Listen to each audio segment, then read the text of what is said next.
की शादी को कामयाब करने के लिए सबसे ज़्यादा अहम चीज़ क्या है? मेरा ख्याल है इसको आसान अल्फाज में आप ये कहें कि हम नहीं बनते।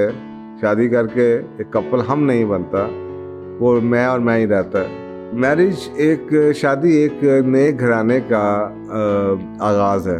देखिए, एक नया अदारा जब बनता है तो नए अदारे की कुछ ना कुछ पॉलिसीज़ बनाई जाती हैं। मुझे सवाल मेरा ये है कि जब आपका नया घराना बनता है तो क्या आपकी पॉलिसियाँ बनाते हैं? मेरा नहीं ख्याल कि 1% लोग भी ऐसे होंगे जो बनाते हैं। अब आप मुझे बताएं कि जी एक अदारा डिफरेंट पॉलिसियों से नहीं चल सकता। एक घर कैसे चल सकता है? घर भी नहीं चलेगा। तो इसका मतलब ये हुआ कि हमें अपनी बाउंड्रीज बनानी पड़ती हैं, अपनी लिमिट्स बनानी पड़ती हैं, उस ख़ानदान की लिमिट्स बनानी पड़ती हैं जो आज शादी के बाद वजूद में आया। वो अक्सर औक़ात वो एक वर्ड होता है, हम अक्सर यूज़ करते हैं और बड़ा उसको सेलिब्रेट करते हैं कि जनाब हनीमून पे गए हैं। तो मैं अक्सर लोगों से पूछता हूँ कि यार हनीमून की हिस्ट्री क्या है? What is honeymoon? हनीमून में तो यही है ना कि जी आज आपकी शादी हुई है, आप जनाब चले गए 10 दिन के लिए, 15 दिन के लिए, और by the time you come out आपको एक गाइडलाइन होनी चाहिए कि आपके नए घराने की क्या बाउंड्रीज हैं।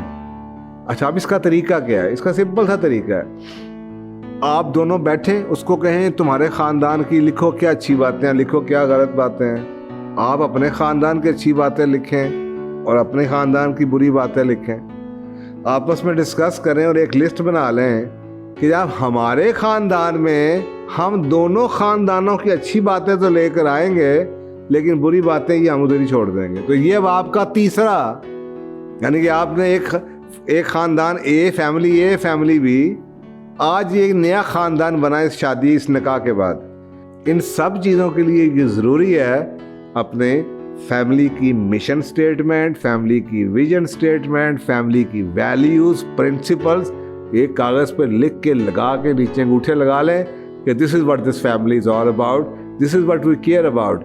ये हमारे लिए अहमियत की चीज़ें हैं, ये हम करते हैं, ये हम नहीं करते, ताकि कल को कभी भी ये ख्याल ना आएगी। और दोनों एक दूसरे उस पर स्टिक करें, कभी भी एक दूसरे पे इल्ज़ाम तराशी ना हो। दोनों कस्टोडियन हैं उस पॉलिसी की जो आप लोगों ने बनाई। सो मेरा ख्याल है यही एक गाइडलाइन है शादियों को कामयाब करने की, और यही फितना की सबसे बड़ी बुनियादी वजह है कि हम एक नहीं होते। Thank you.